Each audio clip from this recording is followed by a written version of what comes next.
Hi team, this demo is regarding the developer experience while using Keploy. So now we'll go through how a developer creates end-to-end tests for a new feature and how they are sandboxed and how they are added to pipeline. So this is a sample app which I'll be using for the demo. So now let's ask Claude to create two test suites or end-to-end tests. So here it tries to hit the URLs, curls and try to create the test suites. Cool, both suites are created. Now let's go through the test suites. So this is the branch on which I am creating the test suites. Let's now ask Claude to record sandbox tests for these test suites.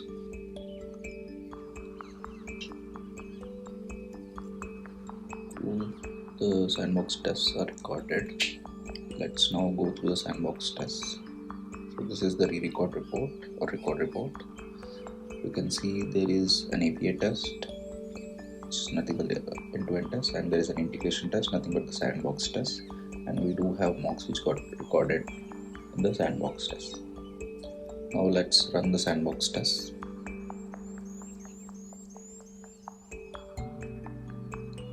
The sandbox run is done. Let's go through the report.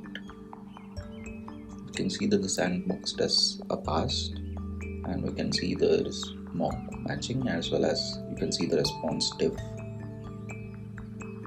for the sandbox test. Let's add the sandbox test to the pipeline. You can see a file is created in GitHub Workflows. You can see this is the command to run the sandbox pipeline, and we need to provide the secret here.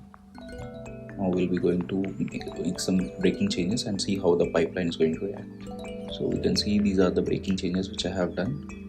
One is intentional and one is not intentional. Let's look at the pipeline. We can see that the pipeline has failed. Let's look at the report. We can see that the report shows which steps are failed. Let's see the response step. So these are the exact changes which we have done, which broke the test. So let's now ask Claude to analyze the report and fix the tests. So it has detected why the reports have failed. So it detected two changes. One is created was changed to order created, and there is a typo in the JSON key.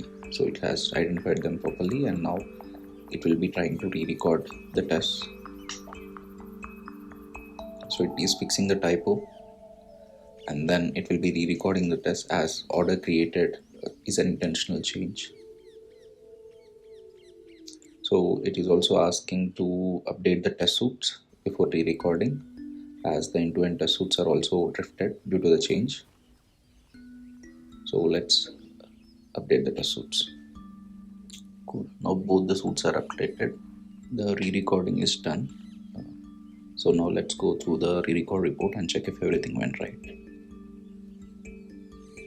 Here we can see for the API test, the assertion is updated, order created. Along with that, in the integration test, the recorded sandbox test has order created, and even the typo is fixed. Now let's go and push the code and check the pipeline. The pipeline is re-triggered. Let's wait for it to show the results. Cool, the pipeline has passed. Now let's go and view the report.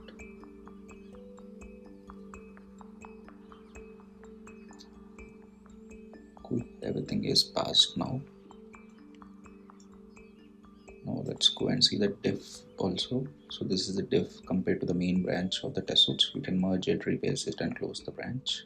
So this is the developer experience when the developer is making any change to the code which is breaking.